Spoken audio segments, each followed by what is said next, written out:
Hi, I'm Whack. Hi, and I'm Pat, and this is another edition of the Weekly Orbit for the week ending Friday, October 27th. And it was a really good week this week. Finally, Absolutely. what do you, Whack? We've had such, we've been trying to keep the troops encouraged over the last 6 months, and it's been tough. A lot of red candles this week. Overall, crypto's had a really good time. So let's hear it for crypto land. Finally. Yeah. Congratulations for those who have stayed around. Man, it's been rough with the price action, but that's, you can look at it either the glass is half empty or full, and the way I looked at it was it's a buying opportunity, time to accumulate, and hopefully this will continue. This could be just a little blip, but we're gonna get into some charts and look at RPL in particular. And we're going to look at the first chart I brought up here. We've got our peer competitor. I always like comparing RPL to Lido. And as you see, we've kind of gone lockstep with Lido. And then you had, this is back on October 14th. We had that huge spike. By the way, RPL is in orange here on the screen. So what are your overall thoughts and takes for the price action? So I am of the opinion that we are in a bull market now. And I've been thinking that the bottom of crypto, well, for ETH was in the summer of last year, when we hit like $880, I think, $850, somewhere around there. And the bottom for pretty much the rest of the market was November of last year. And of course, RPL token bottomed with ETH in the summer of 2022 when we reached like $7.50. So, we're a good solid 3x up from that. With RPL since then, we've been kind of in what people who have been disparaging Rocket Pool, the protocol, and RPL, the token, have called it kind of death spiral. And I think that negative sentiment just reached a crescendo on the 15th or 16th, when you were showing the chart going down to $16.85 on Binance. I think at that point, what happened was people were just like, this is way undervalued. And then there was a short squeeze that happened, that first vertical candle that we saw. And then after that point as well, this last week with the rally that we've had, and not only there's been a rally, but we've sustained higher prices basically compared to where we were before, and that in itself is like really promising, and it's also given people the belief that we've kind of turned around. And one of those is a conversation I had on Twitter with people from Index Corp, and they have the DeFi Pulse Index, which has a bunch of different DeFi tokens, and they have RPL in there. And this week, as the market was pumping, they allocated more. They allocated more of their portfolio towards RPL, and they shared some charts as well showing that the downtrend has hopefully broken, and now we are in we went from a severe downtrend to slight downtrend, and now to neutral. And I think it's going to be really interesting to see what their charts are looking at over the next few weeks, just to see if this is sustainable or not. Now, I said the bull market has started, and the idea that I had for that was because, we bottomed over a year ago, and all the tokens are way up compared to then. Bitcoin has more than doubled, ETH has doubled, RPL token has gone up 3x basically, and nearly gone up like 1.6x compared to ETH. So all of these things together mean that I think, the bottoms, we've already seen the bottom. That's not to say that, we won't go lower from here. However, I really think that now we're setting the stage for a good run over the next 12, 18, 24 months. It won't be a straight line. There'll be ups and downs, but hopefully, good things will be happening for Rocket Pool in that time, of course, that we've talked about a lot. But also, I think that the market overall, I think hopefully will be improving in that time too.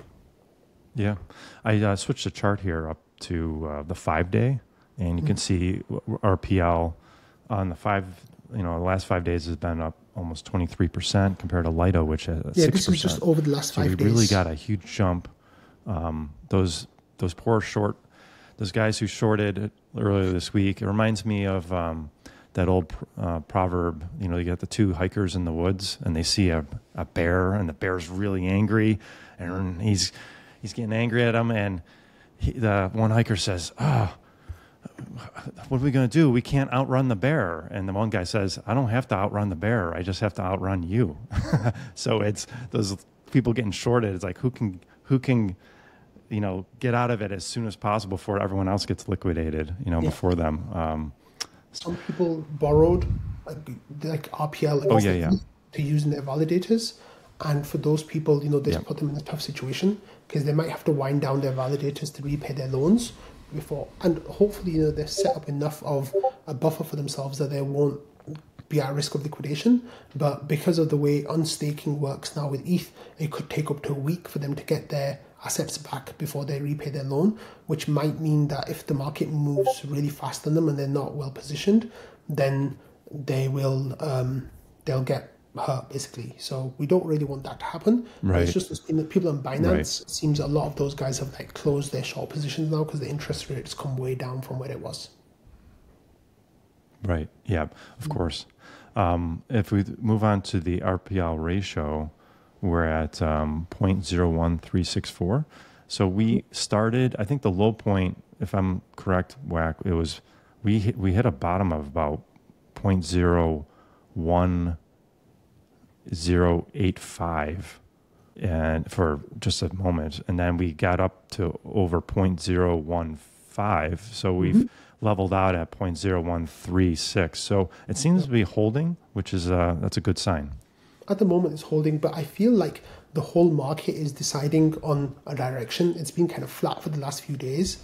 And normally when it's like that, something happens. People start taking leverage one way or another, and small price movement can really either dump the price or pump the price. So that's kind of what I'm looking at in the charts the next few days to see if anything like that might happen, because the crypto doesn't stay flat for too long. So something will definitely happen. Well, it seemed to me just there's a few factors in particular with RPL. We had the larger macro of crypto in general, the Bitcoin ETF kind of narrative driving the market. And then you had it looks like one of our whales pulled some of his sell liquidity and created a buy wall. And then you had the reward period ending where people were buying up a little bit. And as we talked about last week with low liquidity, some little buys or little sells can really move the price. So it seemed they had many things converging this week, which caused RPL in particular to go up 23%. Right. Exactly. In particular, it was nice that Marceau moved. In particular, he moved some of his liquidity around, which seemed to be the catalyst for some of this. Is that right? Yeah, I think there was some hints of price movement before, but people were kind of disheartened that there's so much liquidity, sell liquidity ahead of us, and then by him moving his positions around, that gave the community a window to kind of act on the lack of liquidity, and they were able to jump on that and buy into it, which was nice for everyone. Right. Yeah. Okay. On to the deposit pool, and we've had some movement here as well. The limit is 18,000. Right now we're currently at 16,701, and part of that I think is one of our whales, Thomas, has been moving around his validators and his new node. But we've had a nice on the 27th, which is today, already 1,267 ETH deposited. So people are taking advantage of that little opening now in the deposit pool. Here is, I pulled up this is the amount of validators on pre-launch, and I think a lot of these are Thomas's. So finally some movement. Yeah, there he is, Thomas G. So it looks like he's been making some moves, which has opened up the deposit pool. Is that right? Yeah, if you click on where it says rp3.thomasg.eth, you can see that he's spun up, I think the last time I looked it was 30 or 40, I think it's 100 now. So that is basically taken out thousands of our ETH with it, because each NAB8 of course takes out 24 So that's just 2,400 that he's taken out alone, which is really amazing. And that, it's taken us down below that. So there's space in the deposit pool now for people who want to mint our ETH. These windows normally don't last very long. As we've seen, we've already started getting 1,000 ETH plus deposits coming in like today. So I expect it to be full within today or maybe the next couple of days at the most. And then it's just a matter of like people exiting, taking it over 1,800 versus people like spinning up mini pools. I think the idea of the premium now is something that people shouldn't wait about anymore, because what's happening is people exit and people enter, right? And as people exit, it goes over 1,800, which means there's no premium because you can't arb the deposit pool. And then as soon as you get to 1,800, then it doesn't have time for the premium to build before that happens again. So if people are waiting to change their 16s to 8s, I think you should just bite the bullet and just pay the gas fees. Like, I don't think you're going to be getting much premium back.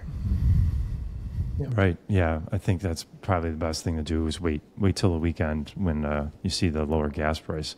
Mm-hmm. How many mini pools does Thomas have to spin? He had a whole ton of 16 ETH. So he had about 1,000 on his main node, and then he unspun a bunch of them, and now is spinning up LEB8s. And I think eventually he will turn all of them into LEB8s. So he'll probably have somewhere around 2,000 LEB8s in when all is done. So yeah, quite a lot of validators. Yeah, that'll chew through the deposit pool. Mm-hmm. Yeah. Okay, yeah, and this was the event page. We saw a lot of action here. But moving on to some other news, we had a really exciting development with the team. Fornax was hired as the next senior developer, and Fornax is a very prominent community member. The team is only 8. I think even with him, that's only 8 people who are running $1 billion protocol. So what are your thoughts? We've been waiting for a while to see movement on here, and there's also a hint that there might be a junior developer being pulled on board, first quarter of next year or January. Yeah. So pretty exciting. What do you think? Absolutely. Yeah. So Fornax and I work together on the GMC, and he's amazing. Like I really, really love Fornax. Like, every interaction that I've had with him has been amazing, and I think he contributes so much to the community in the work that he does, which I truly, think is amazing. For a very long time, I've been saying that Fornax should be a rocket scientist. Well, now instead of going to a rocket scientist, he's become a team member, which is just amazing. I'm so proud of him and so happy for him. So huge congrats go out to Fornax. I totally deserved. I think he's going to be amazing in the position. So what's he going to be doing with the team right now? What's his responsibilities? Mostly, but also he has experience working with Solidity contracts. So there might be that, his main job will be Smart Node with Joe, but then he'll be doing other things like, code development on Solidity and code review maybe. I'm not exactly sure of what his day-to-day would look like, but technically his main job will be working on the Smart Node stack. Okay, does that free up Joe to do other things, or is he? Well, they need 2 people working on Smart Node set a little bit, so I guess it's giving him a little bit of pressure off his shoulders. But I'm not sure exactly how the duties will be divided and what kind of things they'll be working on. But hopefully, Joe can have a little bit more of a normal routine going forward. I know. Yes. I get a feeling that people like Joe can never have just a normal routine. They would get bored with it. They just like working. I remember your podcast with him. He talked about he's got a little miniature model of the Hubble Space Telescope on his desk, and he looks at it every day, gets some inspiration. His father was a principal engineer for the Hubble Space Telescope, and he used to sit around the table talking about how, what can you do in your life to really influence and leave your mark. And I thought that was a really inspirational little segment he gave on your show. Yeah, it was great. Joe's amazing. Okay. Then the next piece of news this week, we had the RIP RPIP4 vote has closed. It turns out that 74% believe that all nodes should be eligible to vote. We had about 25% who believe that about 10%, or if your collateral should be 10% or higher to be able to vote. So this was kind of neck and neck for a while, but it broke at the end.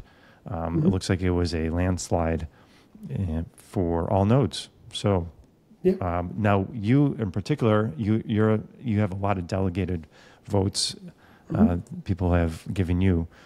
And you originally had voted that collateral should be above 10% in order to be able to vote, but then you end up switching your vote to all nodes. Do you want to give just a quick explainer? Yeah, so when I first started understanding what the vote was, there were a couple of arguments that I came across that were pro plus 10% vote, and that kind of resonated with me. But I was always of the mindset that, I'm going to spend time still learning about this, and I want to really understand the different arguments. And, I want to put a huge shout out to Patches, who patiently talked to me for a week and a half, for 10 days, answering all my questions, challenging my positions and my ideas. And we had an incredibly fruitful conversation. And by the end of it, he had me convinced that the better route to go was the all nodes eligible route. So once my vote flipped, basically then Val and Joe with them vote. They're also big voting blocks. Once their vote then followed, that was pretty much the end of the vote, which is what happened here. Yeah, it's good to see, because now that this is behind us, there's several votes coming up in governance over this coming week. We're going to see some movement, some new things. Okay, on to the next thing. I want to highlight a little program created by D. McCartney. It's called Rocket Sweep. And he, in Discord, he dropped in and said, I had some time this afternoon, so I knocked out some new features, data export, TVL per node, more tooltips to explain ongoing periodic rewards, and a more compact table style. So what is he referring to here? Could you give us a little background about Rocket Sweep? Why should people use it? What problems does it solve? Yeah, so Rocket Sweep is an application created by D. McCartney here, who what it does is you connect your wallet to your to the app, and it lets you claim your rewards, your ETH and RPL rewards, in a way that is just so much more streamlined and just a really clear way. But even if you don't want to claim your rewards, it's a really good dashboard to tell you what you've been earning over the previous periods. One of the things that I like to do is put Thomas's address in there and see what's going on there. But it's always fun to see what he's earning and not earning. But it's really great, because it just gives you a really nice idea of all the different rewards out there, and ETH rewards and RPL rewards, and it lets you claim them in a slightly more gas efficient way. So the community absolutely loves this tool, and I think a lot of people use it every month. Yeah. So correct me if I'm wrong. Say you have several mini pools and you wanted to collect your rewards. You'd have to do separate transactions for each one, whereas it combines it all into one. Is that how it works? There's gas optimizations instead of several. Yeah, there's gas optimizations that are happening that make it easier for people to collect their rewards. I'm not sure if the savings are that significant, but people still like the functionality of it all, and they think it works really nicely. Yeah, so I was going to take a big whale like Thomas and use it as an example, but I decided to pick just a random node address here that was a little more realistic, just so people can see. What I liked here is it breaks down this. So this particular node has 48 ETH deposited into mini pools, and it also shows you how much RPL do they have as collateral. And this particular node is 32.7 ETH in collateral. Okay, and that's for a total of 2,400 staked RPL. So what's nice is it shows you, here's the current ETH RPL ratio. It's 0.0136. They have a total of 32.74 ETH of RPL staked or collateralized. And it shows you where they are. So they are at 32. Right here, if you look, they put a couple lines. One is I think the 10% collateral, and at the other end you have 150%. Yeah. And if to reach 150%, the ratio would have to go up to 0.0299. To get down to 10%, you're at 0.0059. So it's really nice. You don't have to do any of the math. You can just go right to Rocket Sweep, type in your node, and you see exactly where you are in that. Yeah, it's a really nice little tool, like I said, and really great work that Dee McCartney's been contributing to the community. So really grateful for that. Yeah, absolutely. Okay, on to our next. We had our rewards period on the 26th of October, and that's where the smoothing pool pays out and also the RPL rewards. And so Joe, he's been working on a new system, which I'm not a technical guru like you are, Whack, but he was happy because he posted, we just had our first interval that got posted in under 10 minutes. The dream is complete. So what's he talking about here? And what is it before? Before it was, now it's under 10 minutes. What was it averaging before the new system that Joe created? So every 28 days, Rocket Pool node operators are eligible to claim their rewards. Now the ODAO are the people who work out how much of reward each node operator will be getting. So they go through all the calculations and they work out like how many attestations you had and like what your performance was like, and how many RPL you had on certain days and like how much ETH you had on certain days, and they kind of work all that out. It used to be that the reward period would end, and with that ending they would start working it out after that point. So it would take potentially up to hours in some situations if there were any problems with any of the ODAO members before the results got posted and then people were able to claim their rewards, because you can't claim your rewards until all the data has been verified and like published onto the blockchain. Now that, like I said, could take potentially hours before. Now what's happened is the new system is called rolling records. So what happens is the ODAO are making those calculations throughout the whole month. So when the time comes, at that 1:35 a.m. Eastern time on that Wednesday night, Thursday morning, when the time comes, all of the data is already in place. So as soon as the button gets pressed, the period is over. They have almost all of it ready in place already, so they can submit it right away. So here, we had everything posted within 10 minutes, which is incredible. So this has like a really nice like user experience upgrade, and it's just made the results posting that much more efficient. So there's a lot of work that went into making this happen. So it's really great that it's worked out this way. Yeah, that's awesome. Okay, on to our final agenda item. You put out a post earlier this week about more of us need to help Val. So I thought this was good. You've highlighted it on your show. Val is a real prominent community member. He does a ton of work. He works on governance issues. He writes up RPIPs. He's active in the Discord. He does so much, and he's one of the people I consider a mega brain, and we are so grateful to have him.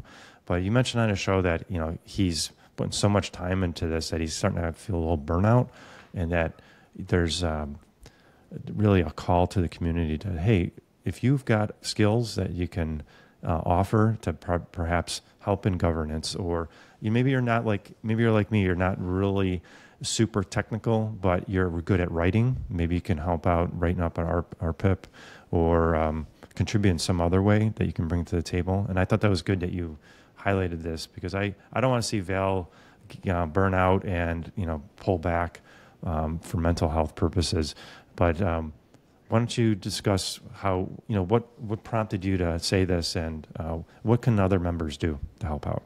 Yeah, so as you all know, we just finished the RPIP 4 vote, and that was quite, I think, emotionally intense for some people. There was a lot of work that went into getting that out and getting the vote done, and that kind of caused the backlog of a lot of other votes that need to happen.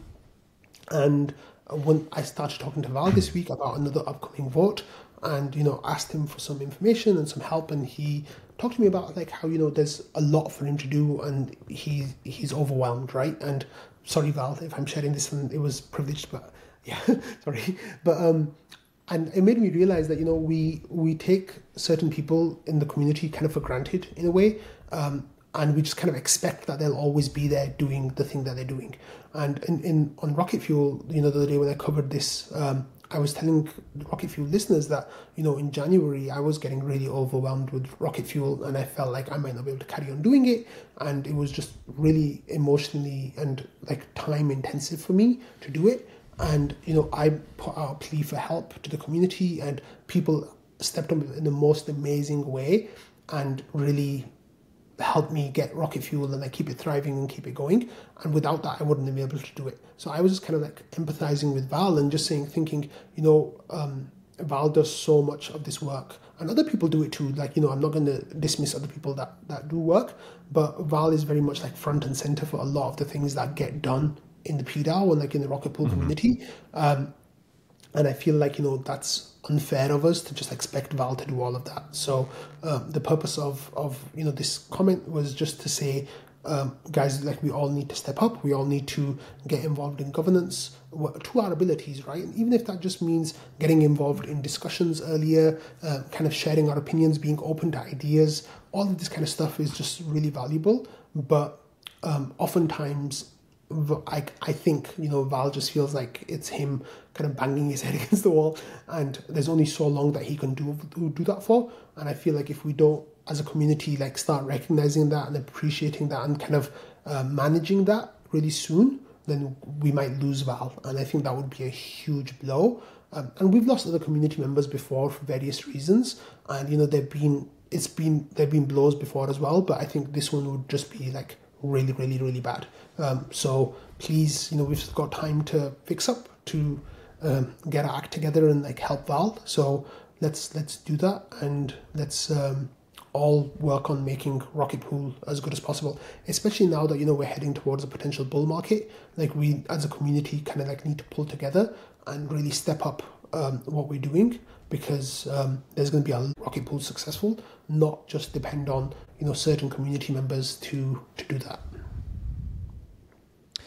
Right, absolutely. Get involved, and I think you mentioned on your show that maybe once a week you're going to highlight some work that community members have stepped up and show that. And the reason I got involved with the Weekly Orbit was just because of that. You put out a call to community to, hey, what can you do? What can you contribute to help out in your own way? Whatever skill set you bring it and help out. And that's why I'm here. And I answered that call.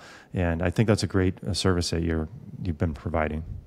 Yeah, thank you. Well, I used to do that every week. I used to have a section of an episode dedicated to highlighting the work that people have done, and it would be all shameless self-promotion. So it would self-select for a certain kind of people, and that wasn't totally representative, but it was a nice way to kind of just let people know that people are working and they're doing really good stuff. And I think that I really need to bring that back, because I let it kind of slide. But from next week, every Tuesday, I think every episode on Tuesday, I'll just highlight some nice little community work and stuff that people have been doing, and just give them shout outs. Yeah, and you think about your show, you got to the point where you were getting burned out, coming up with ideas, or trying to go through Discord 8 hours a day to find out what should I have on the show that day. And the community stepped up and they helped post potential topics to talk about in your Rocket Fuel on the Discord channel there. Yeah, and that really, the submissions page really helps you. So if someone's going through Discord, they found something neat, they can just post it there right away. That way it saves you time, and then you put it all together. So that's one way the community's helped you out from getting burned. And absolutely. Perhaps we can help out Val in the same way.